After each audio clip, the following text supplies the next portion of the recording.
Chapter 13. May 7th, 5:35 a.m., Arabian Standard Time. Al Arabi Palace, Tikrit, Saladin Governorate, Iraq.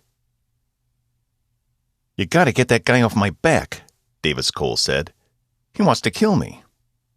"Don't worry, I'll talk to him," Luke said. It was just before sunrise. They drove quickly through the dusty, early morning streets of Tikrit, passing block after block of low stone buildings, many of them damaged, even half destroyed, from combat. Few people were out. Here and there they passed the silhouettes of skinny people moving through the darkness. They could be ghosts. This was Saddam Hussein country. Saddam had been born and raised here. The people were loyal to him, and many of his highest-ranking officials had been Tikritis. Earlier in the year, Saddam himself had been captured, hiding in a hole in the ground on a farm not far outside town.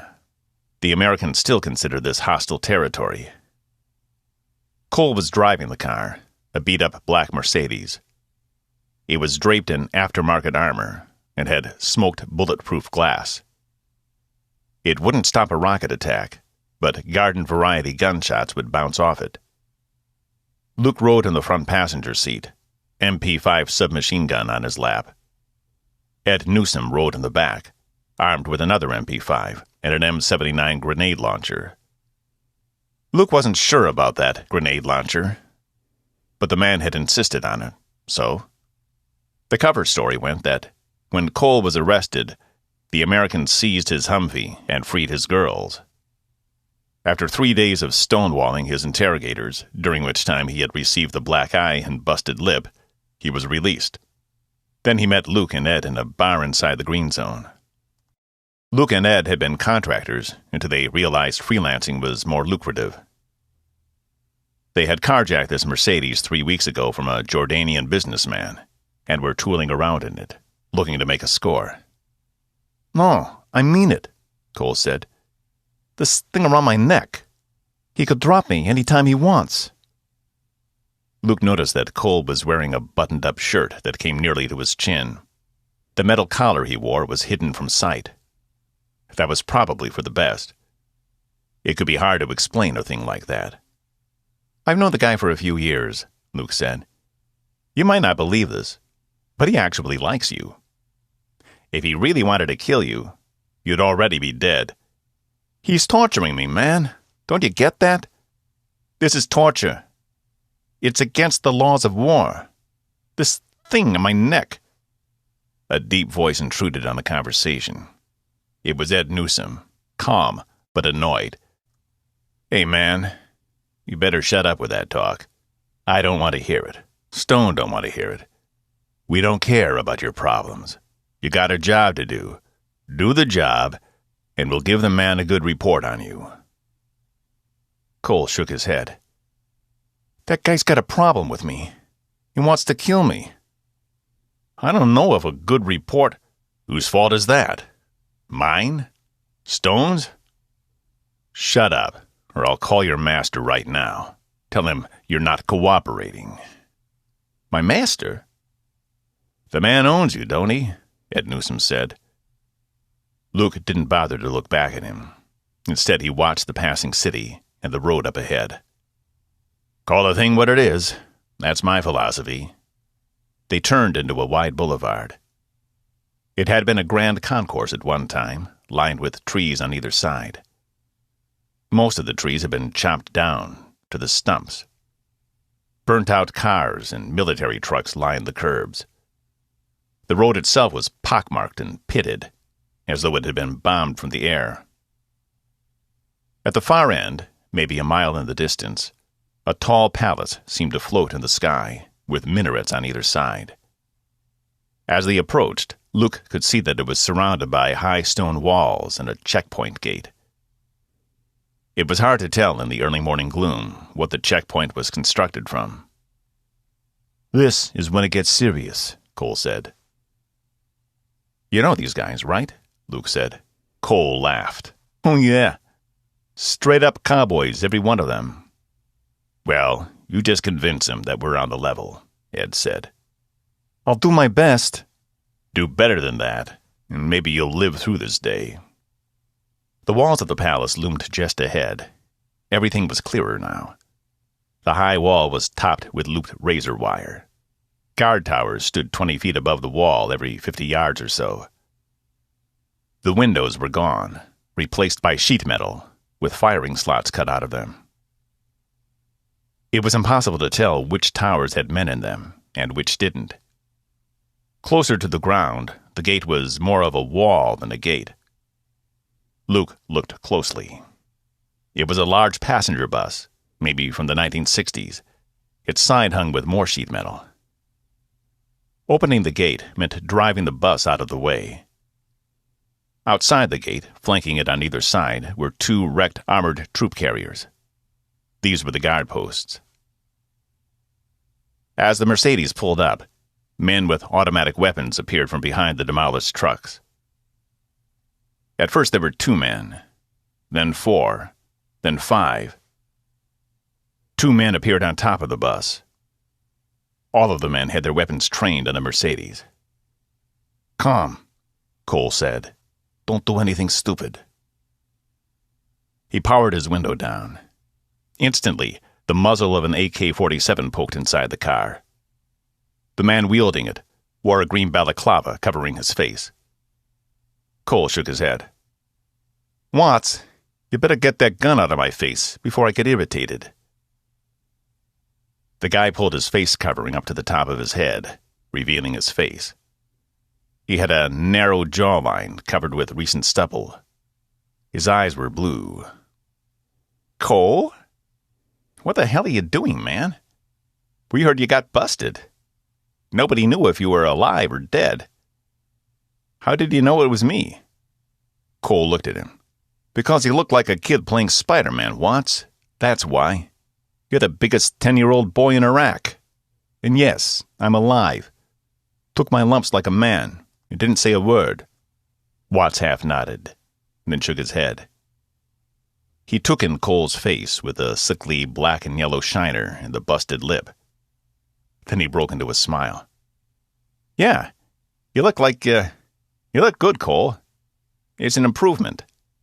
Luke noticed there were still 2 guns pointed at the car on the passenger side. He didn't power his own window down. So, I'm alive.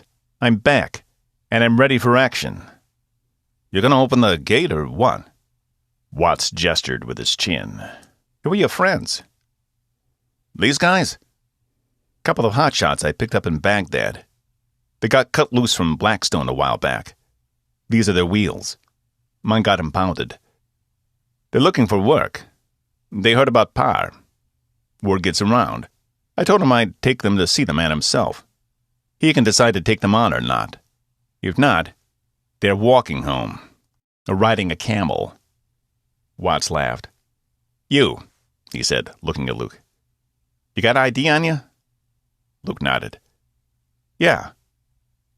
Roll your window down and hand it to the man standing there. Luke powered his window down, reached inside his shirt, and came out with his contractor identification card. He handed it to the shaggy-haired gunman outside his window. What's your date of birth? Watts said. Luke didn't hesitate. April 23rd, 1974. Watts looked at the man holding the ID card. The man nodded. What's your sign? Watts said. My sign? Yeah, your astrology sign. Why? You looking for a boyfriend? All around them, the gunmen laughed. Funny guy, Watts said. Everybody knows their sign, even if they never read the horoscopes. Except for you, apparently. Taurus, Luke said. The bull. Ed Newsom had also handed his ID to the men outside his window. You there, Watts said. Where did you grow up? It doesn't say it on my ID. Play along anyway, just for fun. Ed shrugged. East New York. Watts laughed. East New York? What's that? Like East St. Louis? It's a neighborhood in Brooklyn. Yeah? What's it like there? Ed leveled his gaze at Watt. "It's the pits. Like Tikrit, except the people are tougher, and there's more gunfire." "You must feel right at home, then." Ed shrugged again. Didn't say anything. "All right, gentlemen. The gate will open for you now. Cole, your two buddies will surrender their weapons once inside. Parr's getting a little paranoid in his old age. He doesn't like people he doesn't know carrying guns around the house." "Fair enough," Cole said. It made sense, certainly. Luke could see the logic in it from their point of view, and it would raise suspicion if he tried to argue against it. But it was also going to make this arrest a bit more complicated. Just ahead of them, the engine of the bus roared into life with a belch and blat of black smoke, and the old beast pulled slowly forward.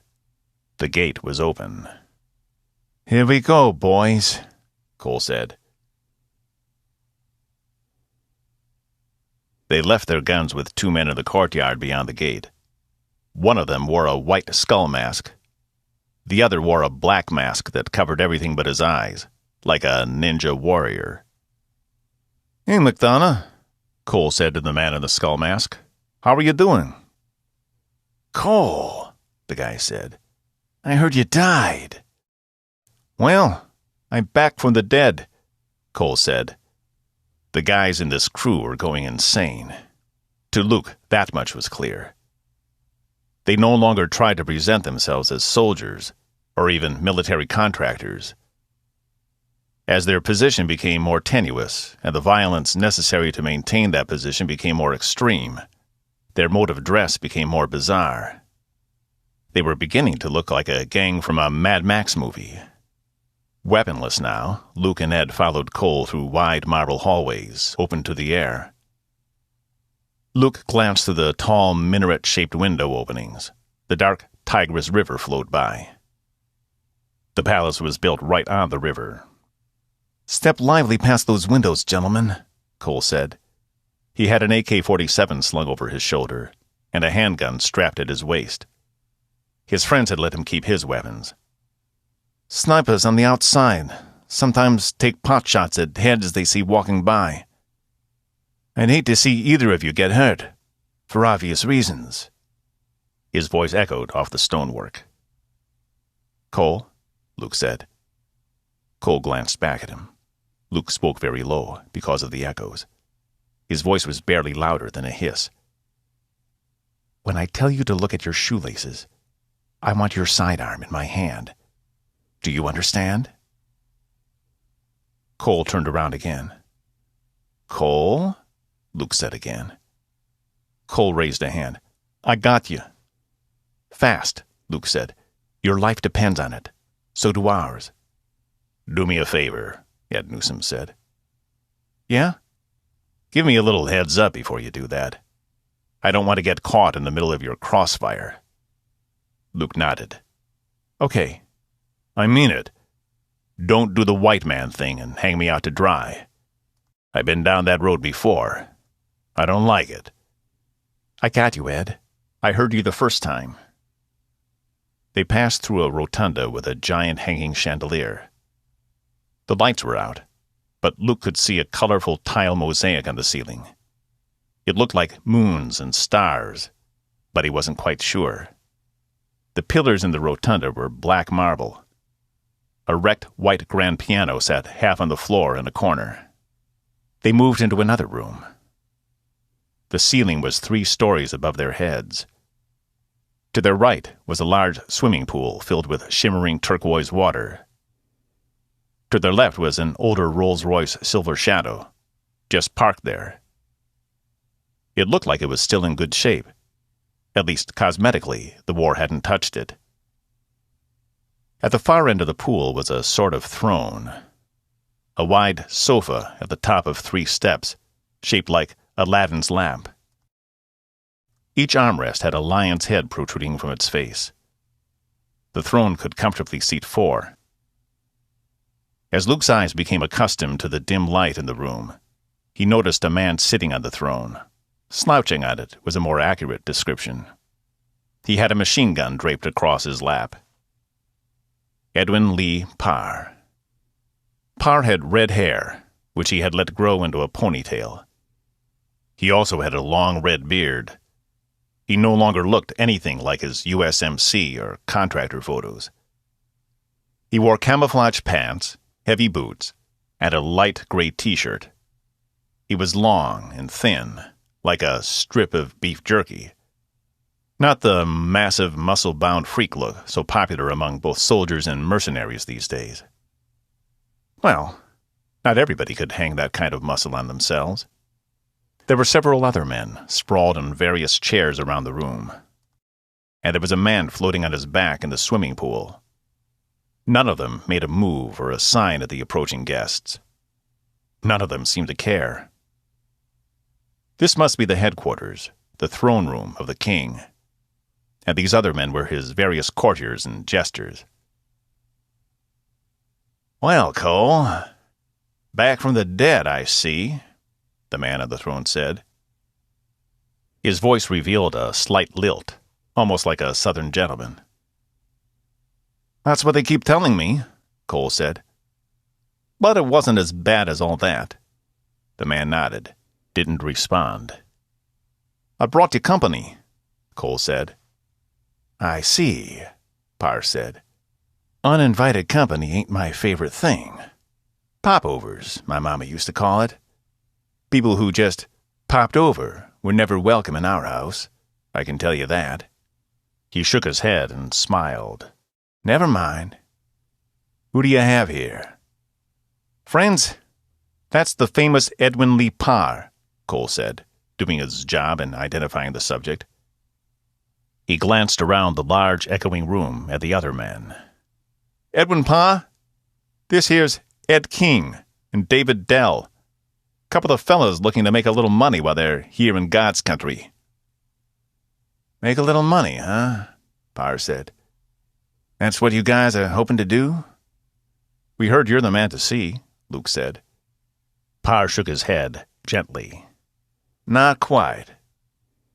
If all you're looking to do is make a little money, I suggest you go back to the Green Zone and visit Uncle Sam at a Marine Corps recruiting station. We're out here making a lot of money. More money than you ever saw in your young lives, and maybe more money than you ever imagined. But you'll risk your lives to get it." "Sounds good to me," Ed Newsom said. "I've been risking my life for chump change." Parr pushed himself into a standing position. Was he stoned? Drunk? Hungover? Luke couldn't tell. "Why should I trust you?" he said. Luke shrugged. "You shouldn't. You should ask around and find out about us. We're in no hurry. We'll wait. You'll find out we're the real deal."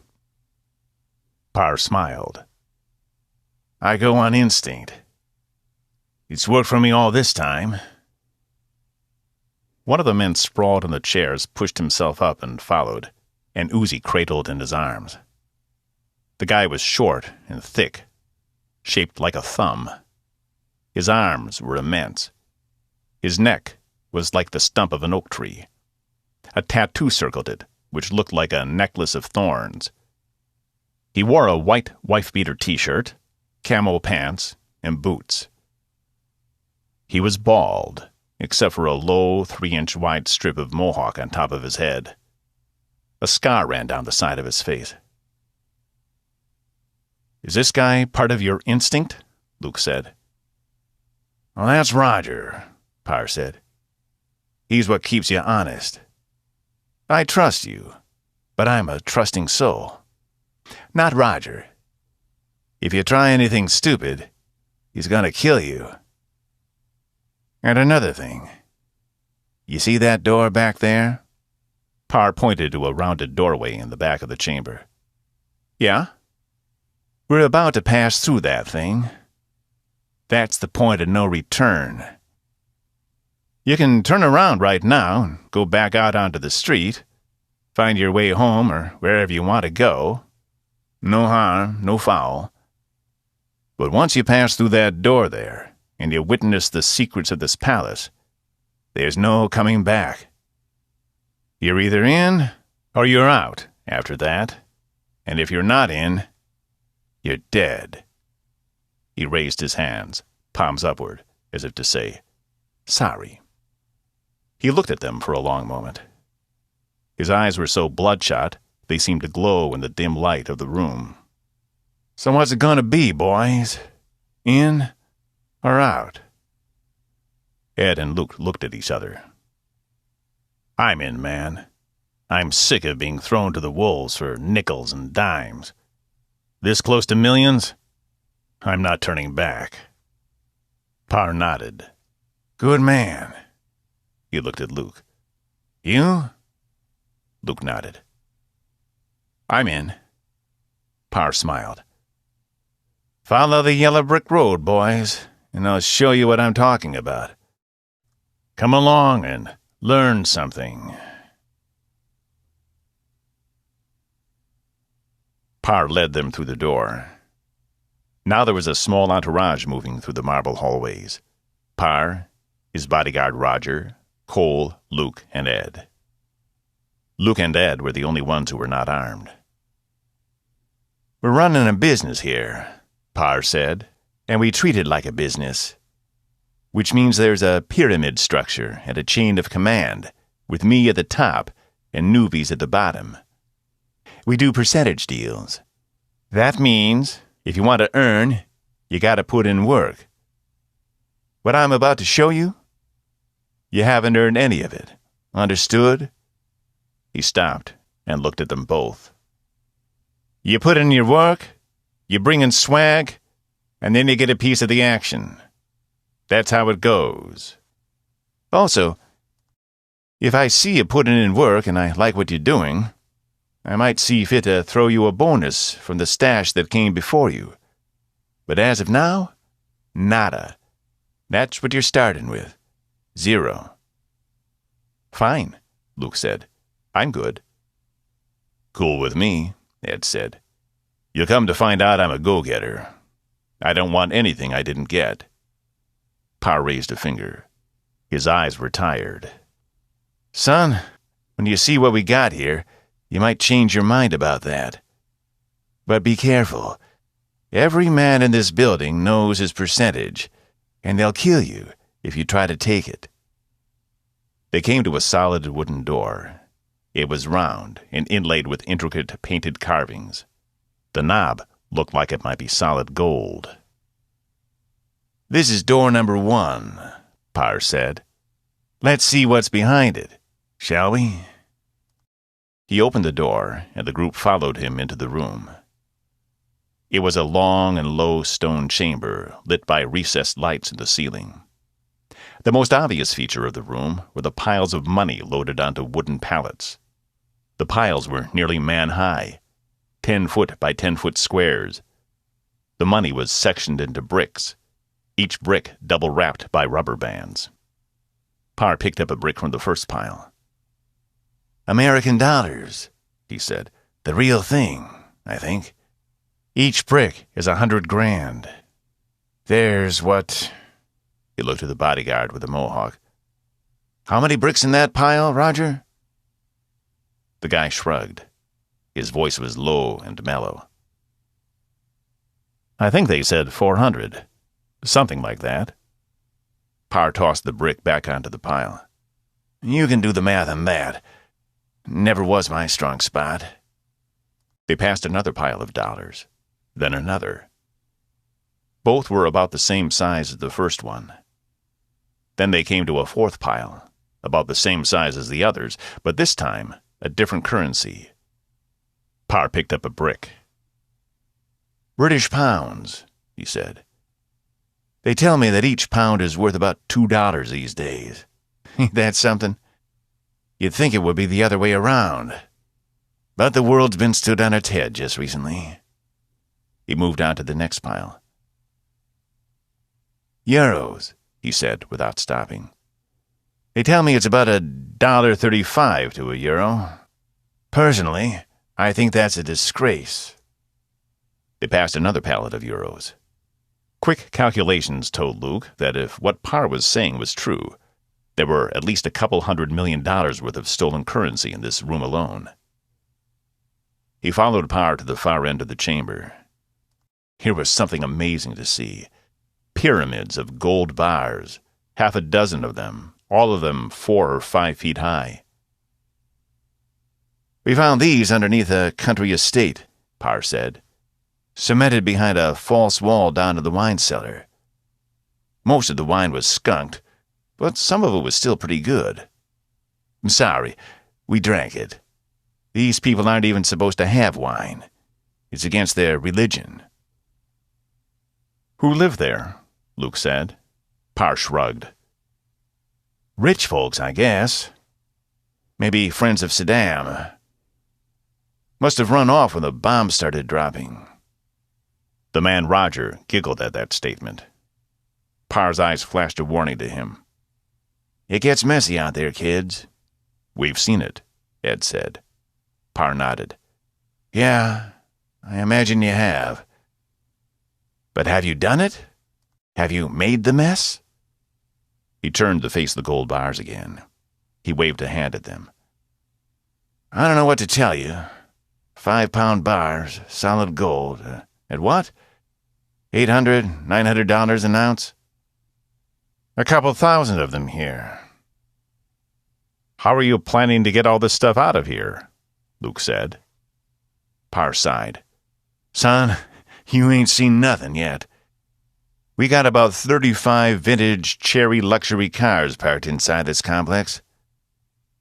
Rolls Royces, Lambos, old race cars from the Monaco days, old James Bond kind of cars. I've never seen anything like it. We've got millions of dollars in old Soviet weaponry. We could take jet airliners down from here. We got rooms full of old pottery and statues. And I mean thousands of years old. Who knows what that stuff is worth? We got paintings. A guy told me he thinks we have a real Pablo Picasso in one of these rooms. Looks like it to him. Me, I couldn't say." "And you're totally surrounded by enemies," Luke said. "Yeah," Parr said, "we are. But we do have one card up our sleeve." They followed Parr through another doorway and down another long, narrow hall. At the end was a metal door. "Saddam and his people always kept prisoners in these palaces," Parr said. "I guess for when they got bored and decided they wanted to have a little fun." He opened the door. Immediately, there came a small scream, the sound a startled animal might make, followed by low, muted crying and moaning. Behind the door was a chamber. It was dim in there. There were no windows, and only one pale yellow light on the ceiling. On both sides of the chamber were several cells, rounded doors hung with vertical iron bars. Luke quickly counted them. There were 7 on each side, 14 in total. Luke peered inside a cell. The cell had a low ceiling, and 4 or 5 women and girls were in there. They cowered toward the back. The women crouched in front of the girls, evidently trying to protect them. He looked up the row. There appeared to be people in every cell. "Who are they?" Luke said. Parr shrugged. "Locals. Wives and daughters of imams and big shots. I don't know who they all are. I don't even care. All I know is, before we started taking hostages, the bad boys were attacking this place every day. Now they know we've got their women, and they come looking to negotiate. Nothing's come of it so far, but these little chickadees could be our ticket out of here." "What do you tell to the husbands?" Ed Newsom said. "You're going to sell their women to Al-Qaeda?" Parr shook his head. He smiled. "Nah, this is Sunni country around here. Half these guys like Al-Qaeda, or are in Al-Qaeda. We tell them we're going to sell their women to the Shiites." Luke glanced at Cole. Cole had been arrested with a truck full of women and girls. Big Daddy had taught him to say that he was a pimp and a rapist. "You do anything to them yet?" Luke said. Parr put a finger to his lips. "Shh! Don't ever talk like that. If the men outside these walls thought for 1 minute that these girls were ruined, or whatever these barbaric Arab concepts are, they'd blow us all apart in an afternoon. Us, the girls, the wives. We'd all be dead, and they wouldn't care, because of the shame.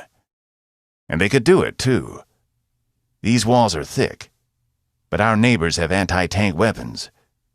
The only thing keeping us alive right now is we have hostages. And the men outside think they are safe and intact. They left the jail, and Parr closed the door behind him. He moved ahead down the hallway. They passed into a wide chamber with a 2-story ceiling. "You're trapped in here, Parr," Luke said. Parr nodded, but didn't bother to turn around. "Yeah, you could say that." Luke decided that this was as good a time as any. He and Ed were in here with Parr and one other man. They might not get an opportunity like this again.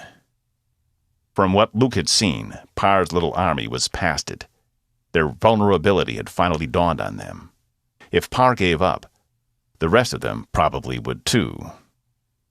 Even if you could somehow bargain your way past the local Sunnis, you'll never manage to get all this stuff out of the country.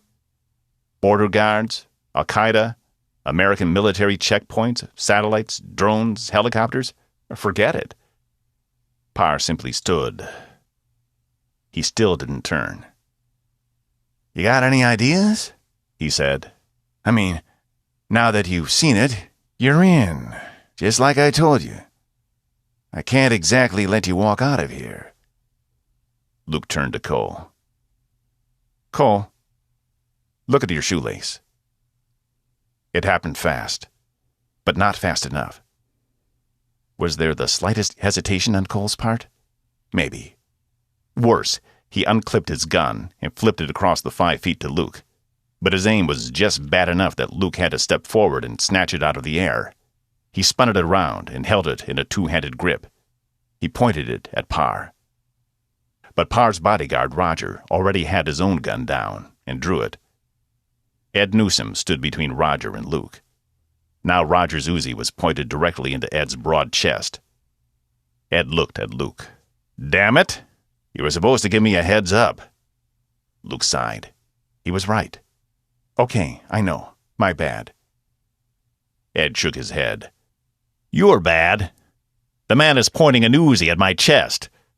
This is exactly what I didn't want to happen. I told you that ahead of time, and you did it anyway. I noticed no one is pointing a gun at you.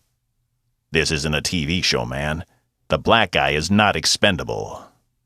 "I made a mistake, Ed." "Yeah, you did. You made a big mistake." "Roger, if you shoot that man," Luke said, "I'll blow Parr's brains out." "If he shoots me, that's terrific, Stone."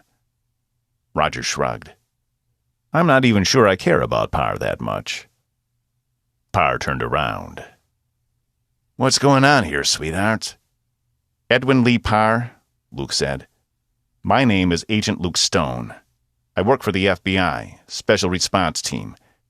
You are under arrest for murder, kidnapping, crimes against humanity, looting, theft of antiquities, and a host of other felonies. You have the right to remain silent. You should know that if you forfeit this right, anything you say can and will be used against you in a court of law. You have the right to an attorney. If you can't afford an attorney, one will be—" At that point, Parr began to laugh. "Son, did you happen to notice that I live in a palace? I'm a wealthy man. Do you think I can't afford an attorney?" Luke shook his head. "I think you'll be forfeiting most of your wealth." Parr's smile faded. His face became pained. "You gonna arrest me for murder? In a place like this? Don't that beat all?" From the corner of his eye, Luke noticed that Cole had pulled his AK-47 down from his shoulder. He had it ready, but wasn't pointing it at anyone in particular. "It's over, Parr," Luke said. "There's no way out of here. We're your only chance. You surrender to us, and they'll send you back to the States. You'll get a trial. You'll go to prison." He shrugged. Maybe there's some defense, fog of war, temporary insanity. Maybe you'll see daylight again one day. But if you stay here," Luke shook his head, "these people are going to cut your heart out." Parr looked at Cole. "You did this to me, Cole? You brought these guys in here? You knew about this?" Cole shrugged. "The CIA had me. They tortured me, Pa. They were going to kill me. They still might." Parr gritted his teeth. He shook his head. "You punk traitor. You don't have to wait for the CIA. Roger, kill that man." Roger had a perfect angle on Cole. He turned his Uzi 2 feet to his left and fired a short spray. The ugly blat of automatic gunfire was deafening in the rounded chamber, echoing off the walls and ceilings. Ed Newsom's entire body jerked, almost as if he had taken the bullets instead. Cole turned just in time to take the shots in his chest. It knocked him backward. He was wearing body armor under his clothes. Cole stumbled, but stayed on his feet. Roger hosed him again. This one took Cole's head off above his eyebrows. Bone and blood and brains spewed backward. The shots ricocheted around the room. Luke's ears were ringing now. He turned toward Roger. Big Ed's back was in the way. "Ed," he shouted. "Duck!" Ed dropped like a trapdoor had opened beneath him. Luke fired a single shot from his handgun. Bang! It hit Roger directly in the face, punching his features inward. Roger dropped, his Uzi clattering across the floor. Luke turned back toward Parr. Parr had his own sidearm out. He raised it to point it at Luke. Luke pointed his own gun at Parr. "Drop it," Luke said. Parr shook his head. "You drop it." "Parr?" "You're stupid, man," Parr said. "This whole thing is stupid." The two guns came closer. They were inches apart now, and the maw at the end of Parr's gun was like a tunnel, like a cave, like the abyss itself. Luke had been at the point of a gun before, many times. It never got easier. "Drop that gun!" Luke shouted. Parr's hands were shaking. Luke saw Parr's gun in a blown-out close-up, like it was a giant poster on a wall. Parr's finger put pressure on the trigger. The gun inched closer, and now the two guns were so close they could almost touch. They were like two nervous lovers coming together for their first kiss. Bang! Luke pulled his trigger, and the sound was loud in his ears, deafening. His ears rang, and it was like his head was inside a helmet stuffed with cotton. The only sound was the ringing. It went on and on, as if someone had hit a bell with a hammer and then let the vibrations play out like ripples on a pond. The shot had hit Parr in the center of his chest. No body armor for Parr. He was the king of this castle, and he probably hadn't planned on going outside today. A spot of blood appeared on his shirt, then began to spread. Soon it became a lake.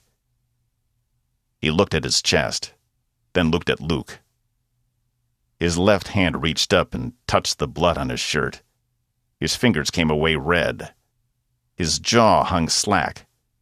His eyes were wide with surprise. His gun was still pointed at Luke. "Don't you dare pull that trigger," Luke said. Parr looked at the gun in his hand. Ed Newsom was standing again. He suddenly walked over and took the gun away. Parr stared at him for a second, and then fell to the floor.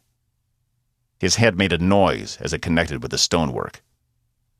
To Luke, it seemed as if he could almost feel the impact through his feet. Ed turned and pointed Parr's gun at Luke's head. It was a large-caliber handgun. The end of the barrel was a gaping maw, a tunnel you could drive a truck through. He did it so quickly and without hesitation that, for a split second, Luke really thought Ed was going to shoot him. "How's it feel, man? You like that?" Now they pointed their guns at each other. Parr on the floor between them. Luke gestured with his head at Parr. "Check him." "I can't believe you just did that," Newsom said. "Are you crazy? First, you didn't signal me in any way that you were going to make the arrest, even though I asked you to. You put my life at risk. Then you nearly shot me in the head. I felt the breeze go past my scalp. I'm not a piece of furniture, okay? You want to risk someone's life during an operation? Risk your own life." Luke looked at him. He lowered his own gun. If Ed wanted to shoot him, so be it. "Check the subject," he said. "Tell me if he's dead or not." The gun wavered. "Do something. Check him or shoot me. I don't care."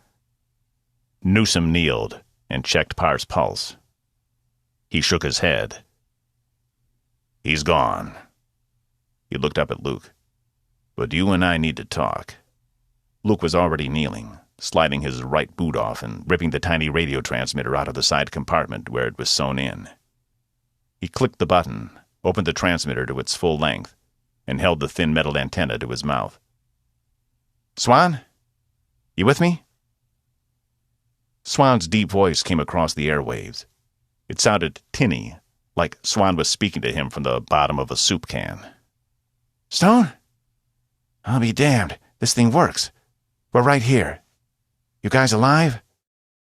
Luke looked at Ed. "We're alive. We're fine. No injuries. Parr is dead. Cole is dead.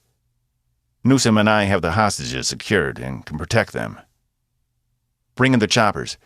If they ride the loudspeaker and let everybody know what's up, I'll bet they can take this place in about 5 minutes flat. They should take out the main gate first, which is actually a bus. Once that's gone, these guys can't protect themselves. They'll be looking for friendlies to surrender to." "Awesome, Luke. Here comes the cavalry. Over." "Thank you. Over and out." Luke folded the antenna closed.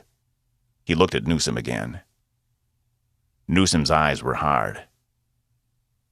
"You and me are going to talk about this. We get back to base, we're going to talk for real. We're not in the service anymore. We don't need to worry about rank." Luke nearly smiled, but then didn't. He thought at first that the guy was putting him on, but now he could see that he wasn't. He was honestly mad. The operation had been a total success. Parr was dead. In a little while, the first cavalry was going to storm this palace, and the women and girls would be returned to their families. The money and stolen antiquities would be recovered. Okay, Luke had made a mistake. It put Ed in a dangerous position for a moment, but it had worked out fine. "What's your problem?" Luke said. Ed pointed at him. "You're my problem. Rock stars like you. You could have gotten me killed, but the mission would have been a success anyway. I've seen a lot of that in my time. We did what we were sent to do. But oh yeah, spear carrier third from left got wasted. Oh well. Tragic, really. But they're going to bury him at Arlington, and his mama's going to hold the flag." Luke shook his head. "What do you want me to do? Say I'm sorry?" Ed's fierce eyes stared. "No. I've heard about you, man. And I'm going to demonstrate to you that I'm not the one you drop in a hole on your way to glory." "Buddy, you know what they say when you're picking a dancing partner, don't you?" Ed shook his head. "No. Why don't you tell me?" Luke nodded. "They say, choose wisely." "Is that supposed to scare me? Why? Because technically you're my boss? Because you're going to go above my head and get me in trouble? Because you're going to threaten my job?" "No," Luke said. "Because I'm going to kick your ass."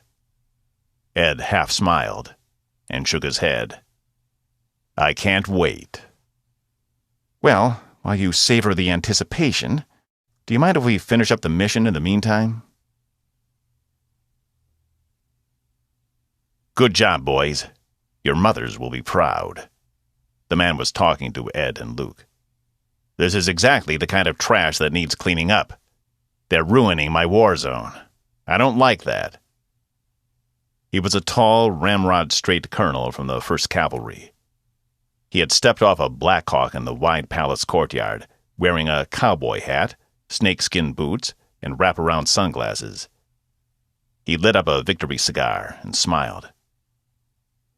Luke had been right. As soon as the choppers announced over the loudspeakers that Parr was dead, his little ragtag army had rolled over. They hadn't fired a shot. There were less than 20 of them, and they wanted no part of a fight against Blackhawks and Apaches. They were tired. They just wanted to go home and do their time. Maybe they could cop some kind of plea deal and see daylight again before they were old men. Then again, maybe not. Luke watched a group of them being loaded into a chopper. They were daisy-chained together, manacled at the ankles and wrists.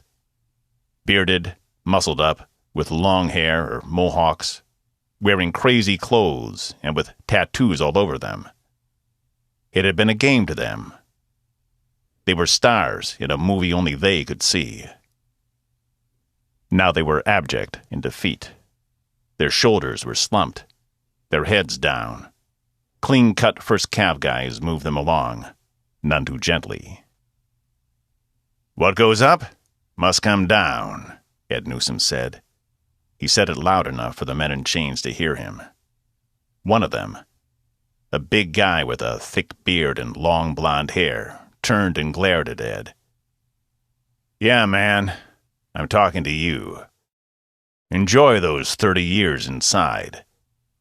I'll be thinking about you when I'm sipping rum and coke in Barbados.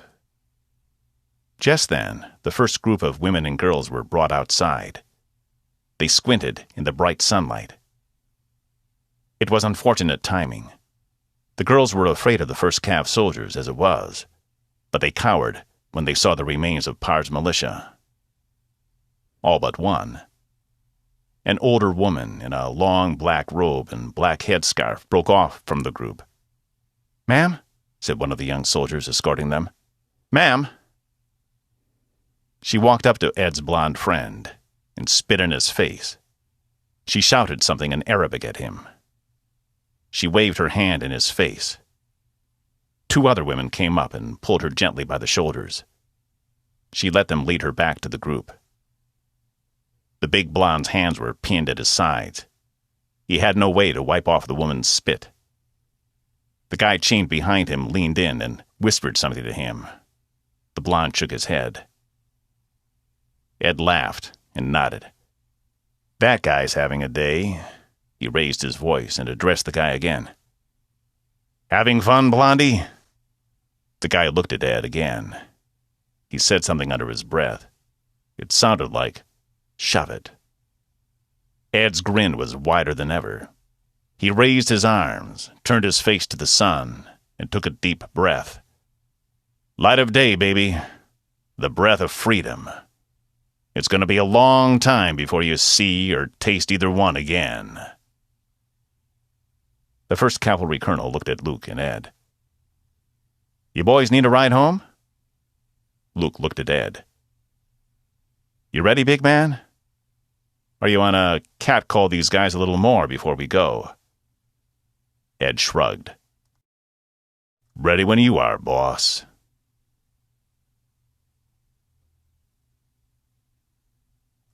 Chapter 14. 1:35 p.m. Arabian Standard Time. 6:35 a.m. Eastern Daylight Time. The Embassy of the United States in Iraq, a.k.a. the Republican Palace. The International Zone, a.k.a. the Green Zone. Kark District, Baghdad, Iraq. It was hot out. The bright sun and the heat went straight to your head. Luke had changed into khaki pants, boots, and a t-shirt. He needed the upper body freedom that the t-shirt gave him, but he still wanted the kick that the boots would give him. This was a big guy, and it was going to take a lot of oomph to finish him. "Listen," Mark Swan said. "This is ridiculous. You guys don't have to do this." Luke gestured with his head. "Talk to him." They were standing in a small stone courtyard. A fountain had once been in this courtyard, but at some point the Americans had ripped it out and paved it over with cement. That seemed a shame, but now it made a perfect little fighting square. Across the courtyard was Ed Newsom. From here he looked almost impossibly large, formidable, as invulnerable as a mountain. It would be hard to take him down. He was dressed just the same as Luke, khakis, boots, and a t-shirt. "This has to be done," Newsom said. "The man nearly got me shot. Then he nearly took my head off himself. You don't know it, because you don't live in that world, but he's got a little reputation for getting people killed, shrugging it off, and moving on. A boss is one thing, and that's fine, but everybody deserves respect. I'm not dying for Hot Rod's next promotion. We're just going to make that clear." Luke heard the words coming out of Ed's mouth, but had trouble connecting them to himself. An image of Martinez, paralyzed, missing body parts, and crying flashed through Luke's mind. "We were your guys. Now we're dead. All but you." Luke shoved that away. He was in a fight. If he didn't dial in, this big man was going to take his head off.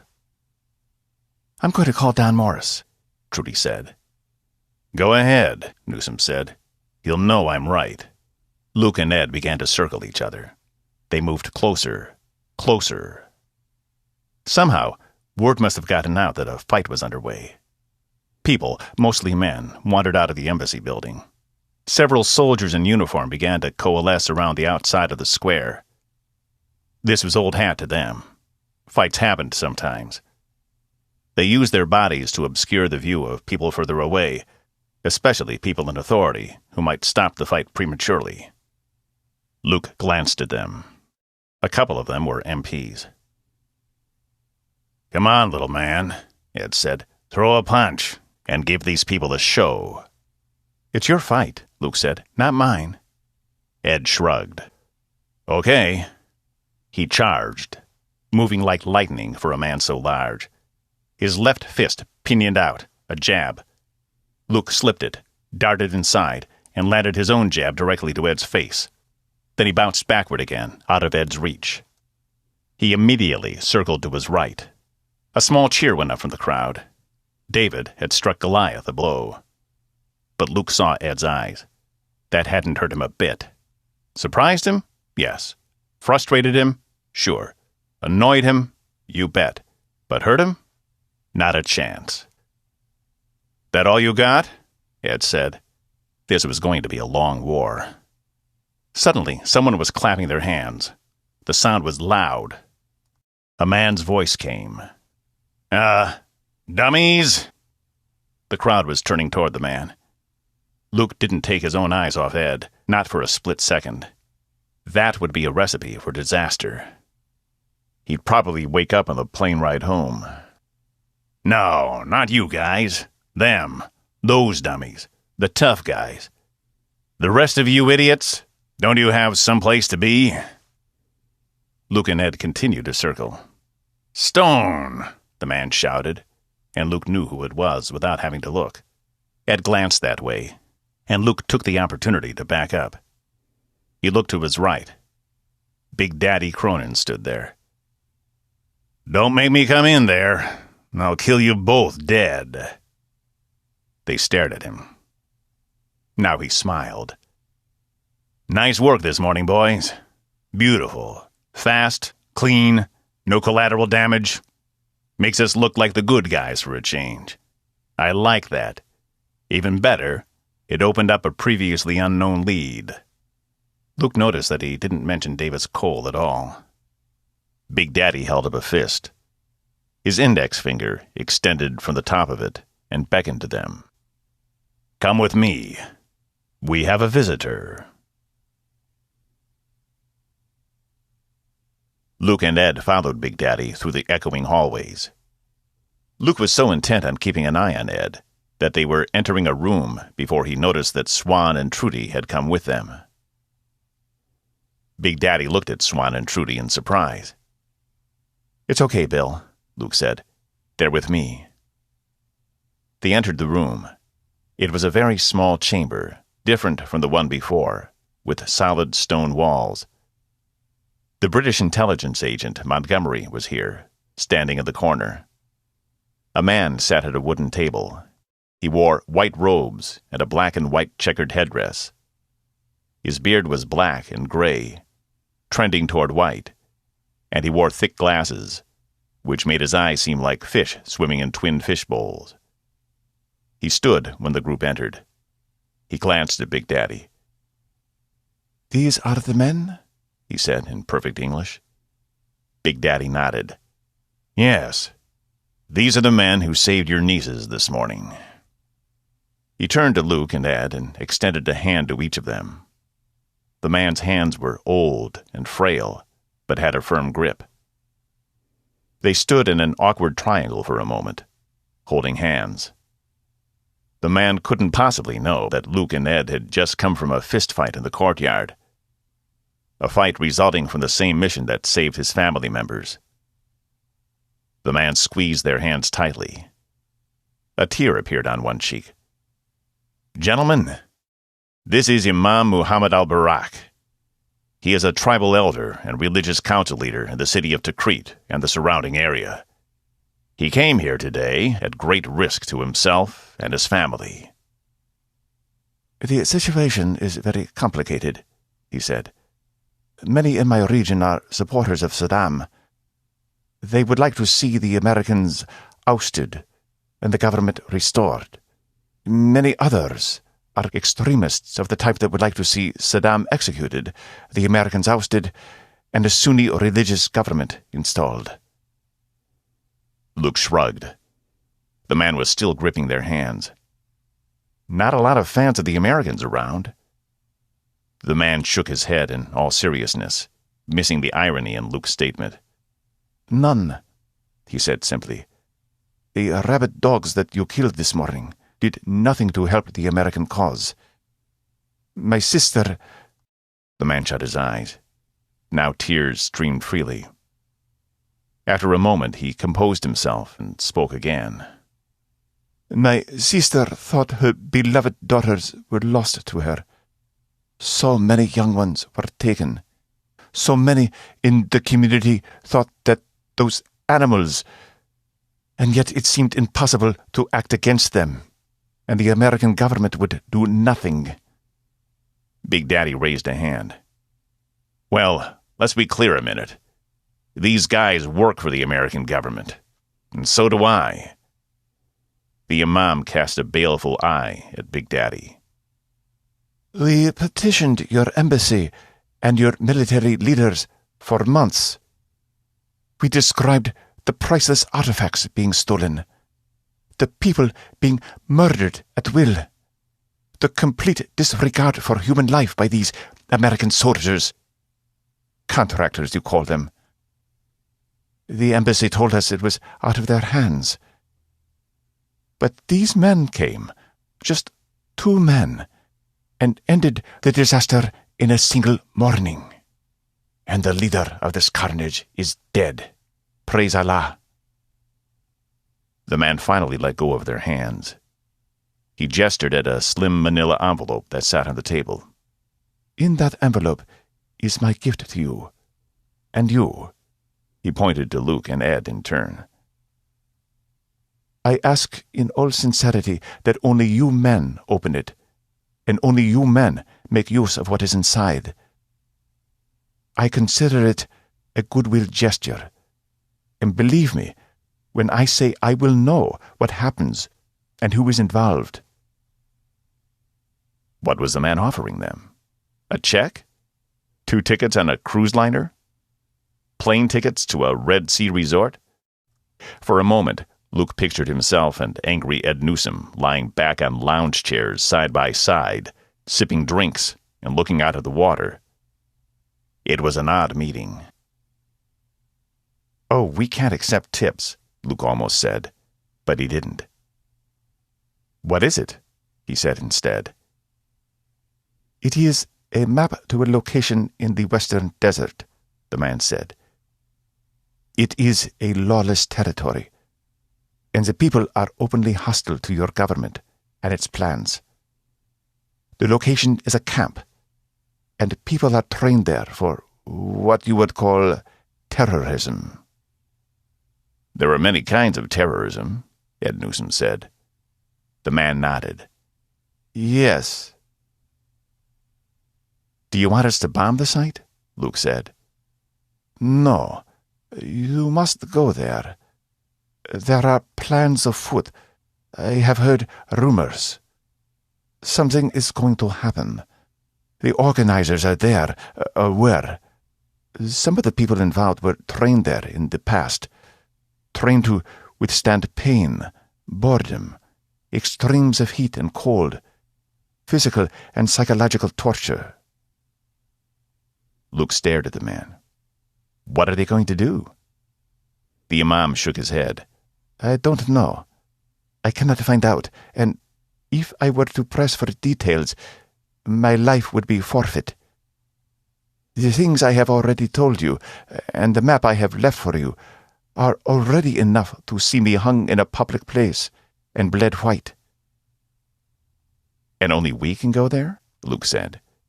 The man nodded. "That was my request. This was my gift to you. It is a gift of thanks and of common brotherhood. I ask that you honor it in that way." He stared at them a long moment. "Your comrades are common dogs to me. Worse than dogs. I would see this entire complex bombed to dust, and all its denizens set aflame to die in agony, if Allah would permit it. May it happen this very day. But you are men of honor. You have my undying gratitude, and that of my people." He looked at Big Daddy again. "Thank you. I must go." "You all heard the man," Montgomery said in his clipped British accent. He was leaning back in a chair, smoking a sweet-smelling cigarette. He looked at Big Daddy. "This was intelligence offered to these chaps, and no one else. If we're to send men into that desert, then I say, let it be them.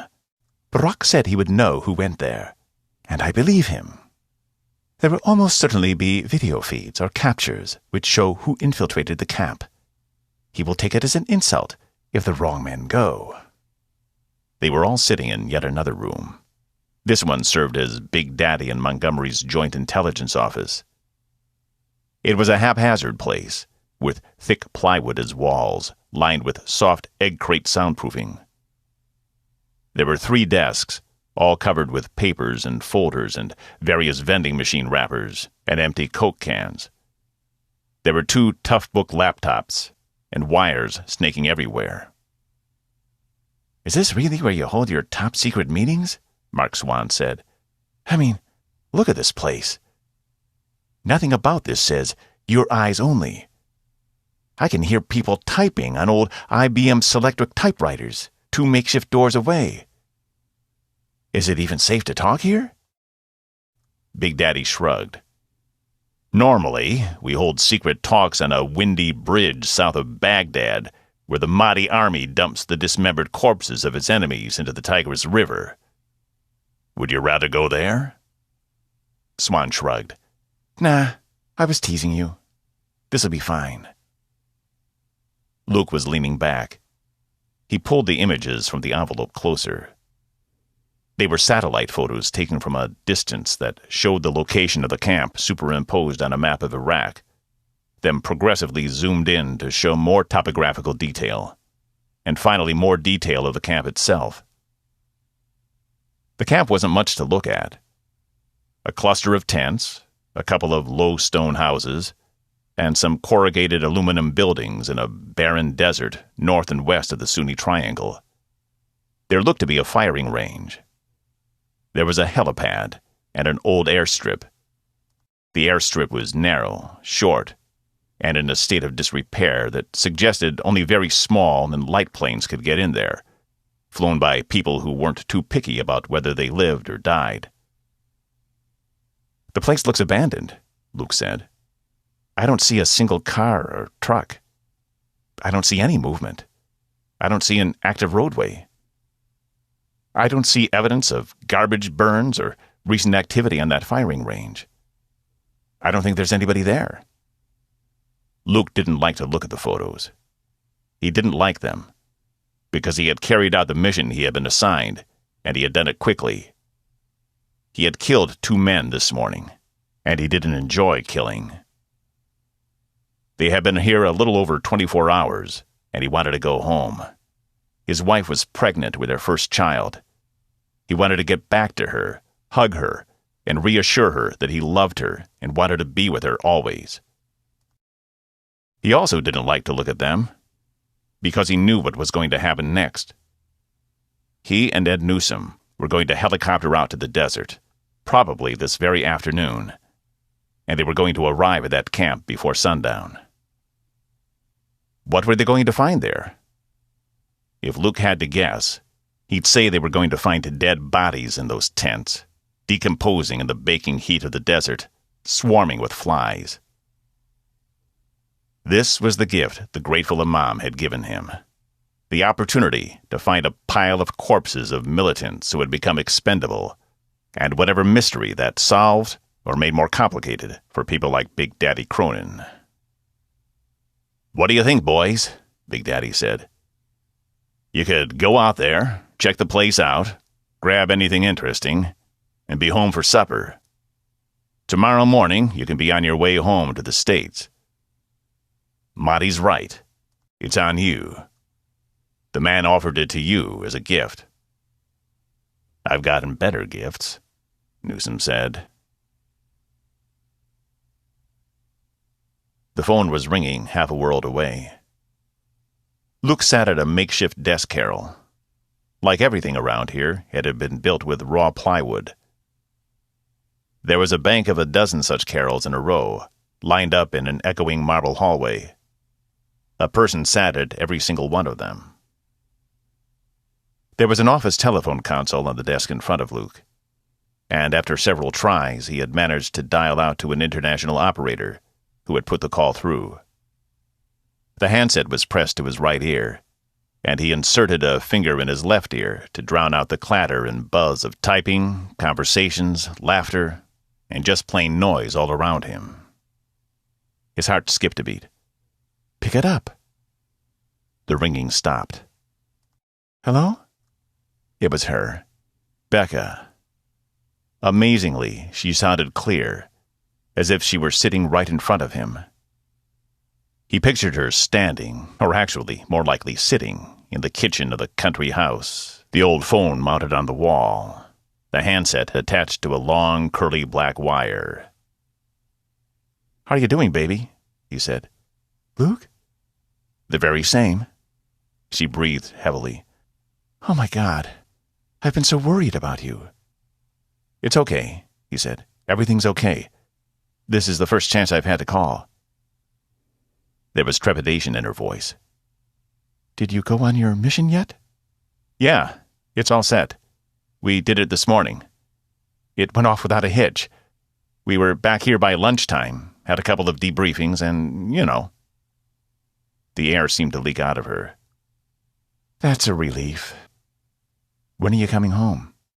"As soon as we can. Tomorrow, maybe. Hopefully tomorrow." "Good. I can't wait to see you." "Me too," he said. "I can't wait to see you." He meant every word of it. He couldn't wait to see his wife. He couldn't wait to get out of here. He wanted nothing more than to get on a plane. He would do it right now if he could. A shadow passed across his mind. In an hour, he and Ed Newsom were supposed to get on a helicopter to the western desert and investigate that camp. He had a bad feeling about that. Everything seemed to give him a bad feeling these days. He wondered if there would ever be a return to the time before the Afghanistan mission. A time before this terrible feeling of dread that seemed to follow him everywhere. How are you feeling? He said to Becca. Honey, I am very, very pregnant now.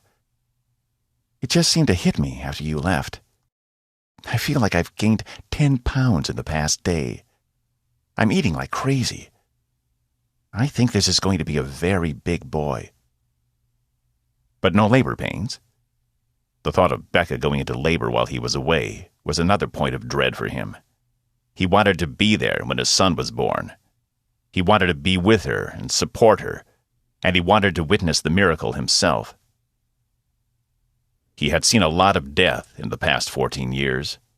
It would be a very nice change to watch life begin. I don't think so. You don't think so? I'm a little uncomfortable, but it's nothing I call labor pains. More fear. The idea of her going into labor out there at the house, alone, in the middle of the Eastern Shore countryside. That did not appeal to him. He wanted that baby born at a major medical center in the city, with all the technology and the best doctors on duty. Some country doctor at a medical clinic? He shook his head and took a deep breath. Okay, it's okay. People have been coming into this world for a long time. Country doctors have delivered a lot of babies. Honey, if you think you might be going into labor, or that it might happen in the next day or two, why don't you drive over to your mom and dad's place? You'll be close to the hospital then. I can meet you there. Okay, Luke. If I feel that way, I will. I was waiting for you to be here. Okay. Well, let's not wait until you feel that way. Let's anticipate, and let's act before the thing happens. If you wait until you go into labor to make that move, then it's already too late. He hated the tone of his voice. He hated the worst-case scenario planning that his mind went to naturally and imposed on everyone and everything, including his personal life. It had kept him alive all this time, but... Luke? Yeah, babe, I'm just trying to... I love you, honey. Everything is all right. I'm not in labor. He stopped. Okay, I know that. I love you too. I love hearing the sound of your voice. Someone tapped him on the shoulder. He glanced behind him. It was Mark Swan. Swan was a big, grinning stork, a doofus in yellow-tinted aviator glasses and a ponytail, standing there. Behind Swan, a line of people were waiting for the telephone. How is it there? Luke said. How is it? She said. Yeah. What does it look like? Well, she said, it's really beautiful. Spring is in full bloom. I'm sitting at the kitchen table, looking out at Chesapeake Bay, which is sort of sun-dappled, I guess you'd say. There's a big, colorful sailboat out there with twin masts. He closed his eyes and pictured it. Swan tapped him again. If he did it a third time, Luke was going to break his hand off, at the elbow. Honey, I've still got to take care of a couple of things related to the mission before the day is over, he said. You know, typing up loose ends. I've got people tapping me in the shoulder right now. He was about to fly into disputed territory, possible combat, and he was not telling her this. He shook his head. He hated this part. He was lying, not directly, but by omission, in the same way he hadn't told her that he killed 2 men this morning. She knew so little about what he did. Would she welcome a blood-stained killer back into her arms? Okay, sweetie, she said. You run. I'm glad you're safe. I'm so happy to hear your voice. I hope they let you out of there tomorrow. Me too, he said. I love you, she said. I love you. After they hung up, he looked at Swan. What? Swan's dopey grin faltered for a second. Was the man high? He could picture that easily. Swan looked exactly like someone who probably went out for smoke breaks and smoked dope instead of a cigarette. They sent me to get you, he said. They're ready for this mission to roll. ASAP.